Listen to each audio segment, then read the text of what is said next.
Hello, friends, and welcome back to r/ProRevenge. Let's start with the story in which our OP shamed and punished the offender without saying a word. But before we begin, don't forget to subscribe to our channel if you're new here and turn on notifications so you don't miss a new video every single day.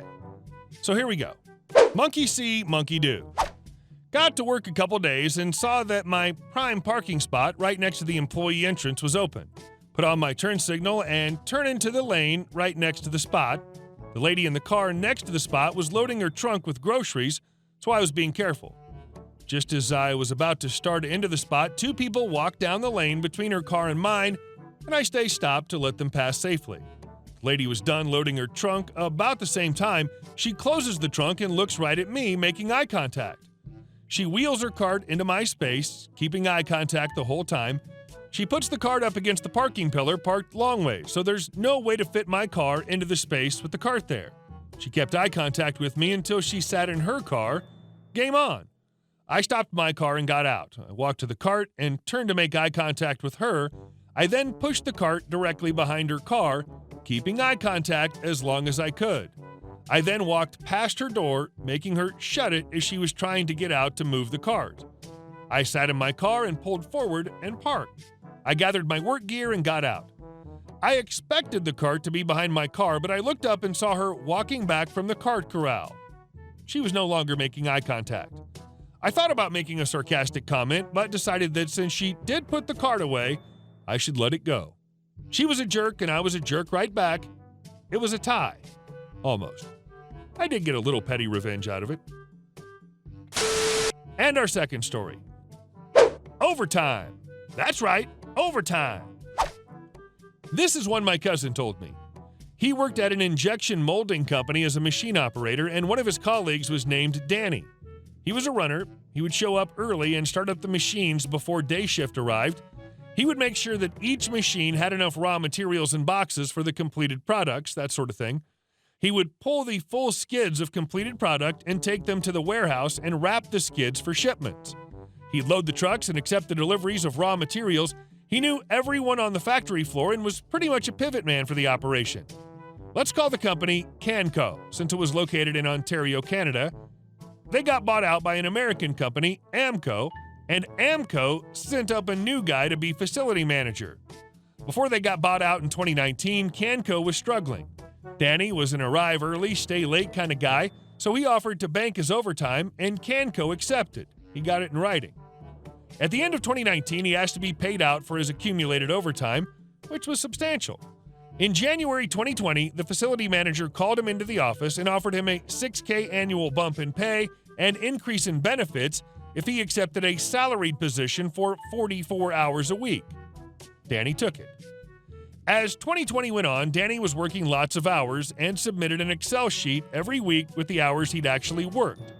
There was a column that showed hours in excess, where he entered the hours in excess of 44 for the week. In the autumn of 2020, Danny approached the facility manager and asked if he wanted Danny to take his accumulated overtime as time off or be paid out. The Amco company handbook stated that all PTO needed to be used up by the end of the year or it would be lost. The facility manager chuckled and replied, "You're on salary. You don't get overtime.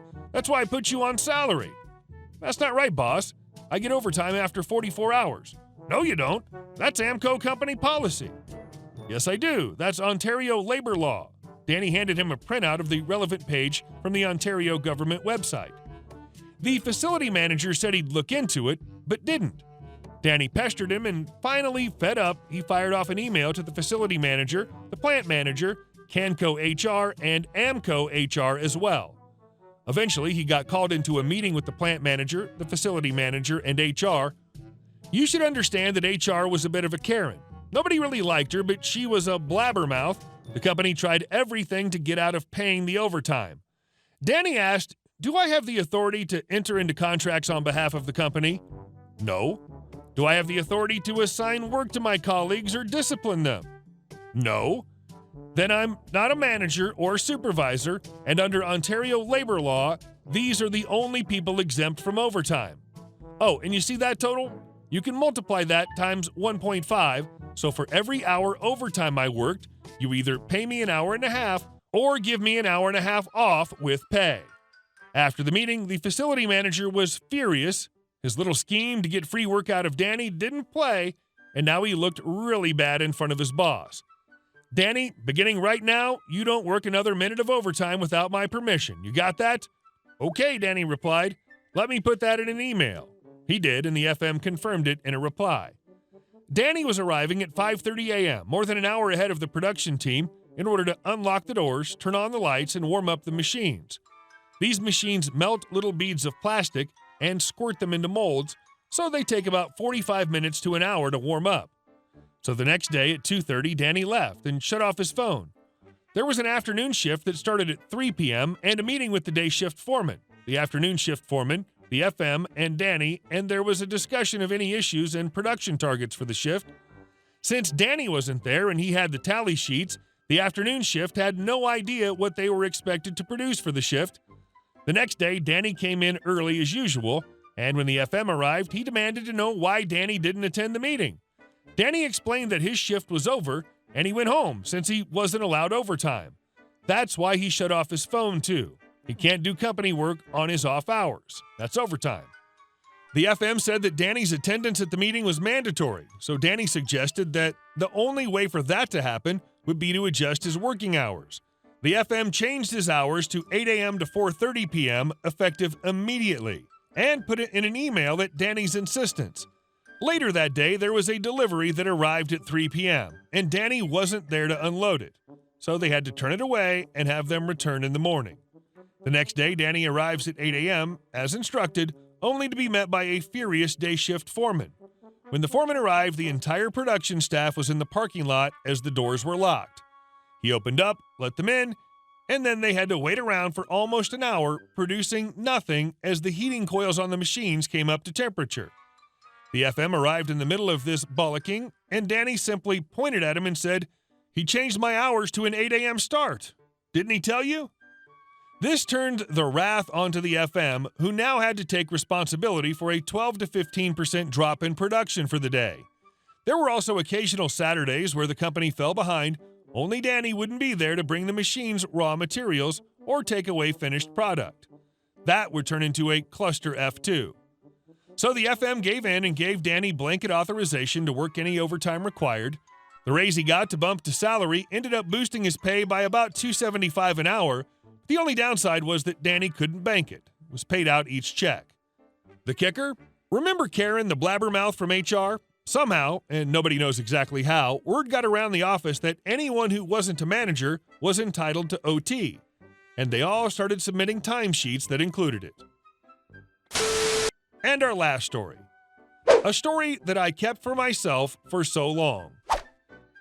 So, I was a sailor. I was the trainee engineer, its title in engineering department of merchant ship. I had a very evil second engineering officer. He was just below the chief engineer, but his relative owned the shipping company, which owns the ship we were sailing in. So basically, he ruled over even the captain on board, who was a very good mentor to me and a guy I'm still friends with. He was very abusive and a very evil human being. He was almost 7 foot tall, huge and intimidating. He was also a Syrian, but took refuge in Lebanon with the help of his ship owner relative. Illegally, of course. This will come up later. Our ship sailed through the Atlantic from Lebanon to Philadelphia, where they load cattle and bring it to Lebanon for meat. Our ship was small, 80 meters long and 30 meters breadth, and each time we'd go to the U.S. waters, we would repaint the whole ship's interiors. The journey is around 18 to 20 days one side, so there was time to do the whole ship. Also, there was no limited working hours or anything in that ship. It was all under one evil guy, the second engineer. On to his evil deeds he did to me. He once told me to fight the electrical officer because he was bored. He wakes me up when his shift of watch comes up, even though my watch starts 4 hours later, and it's not for working. It's to bring him tea from the mess. He would always make me do 2 people's jobs by myself, like lifting motors that weighed more than me. This has given me back problems for life. I discovered him pumping oily water from the bilge, basically a tank at the bottom of the ship, straight to the sea. I don't know how U.S. Port Authority never figured it out by themselves. There's a lot more, but now you get what he was. So we were 3 trainee engineers on board, and we were sailing through the Atlantic, and the sea was angry AF. We were rolling 15 to 20 degrees each side, means our ship madly tilting sideways along with the waves, and we were painting the engine room. It was my 18th hour or so, and we're trying hard to keep steady with the paint tin and brushes. Sailors who are reading this would know that he's broken every code in the book by now. So one of my friends who was painting some pipes lost balance and dropped paint on the floor.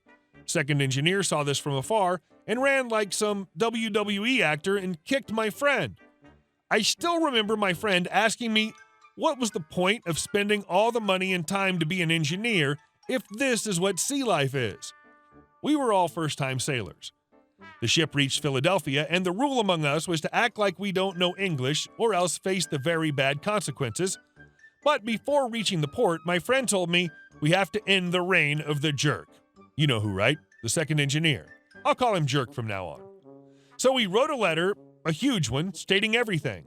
From the abuses to the marine law breaking to his gold smuggling. Yes, it was there too. And we waited for Coast Guard to board. They boarded and did their routine checks and all, and searched us and our rooms and collected our documents for further looking up. Man, US is strict. Then the Port Authority came along, and they have a person who talks to every crew member and finds if anything suspicious is going on. When she got to me, I told her everything and showed the letter signed by 30 out of 35 of our crew. Then we told her about the abuse and all. She was livid. She checked CCTV, and sure enough, it's all erased.